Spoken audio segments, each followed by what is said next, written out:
ডায়াবেটিকরা কখনোই ভুল করে উপবাসের দিন সাবুদানা বা ট্যাপিওকা পাল খাবেন না, কারণ এর গ্লিসেমিক ইন্ডেক্স 67, যা মডারেট টু হাই বলা যেতে পারে, এবং এর 83% সরল শর্করা, সঙ্গে সামান্য ফ্যাট, প্রোটিন আর কিছু খনিজ ম্যাগনেসিয়াম, পটাশিয়াম, ক্যালসিয়াম এবং ফোলেট আছে, যা তেমন উল্লেখযোগ্য নয়।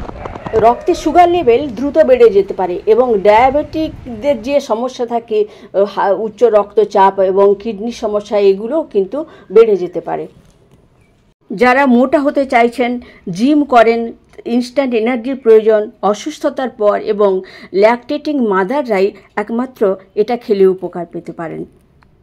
3-4 ঘন্টা জলে ভিজিয়ে না খেলে সায়ানিড আছে এবং ফুড পয়জনিংয়ের সমস্যা হতে পারে, এবং রান্না করে খেলে এবং খিচুড়ির মতন সবজির সঙ্গে বানিয়ে খেলে বা বাদাম দিয়ে খেলে উপকৃত হবেন।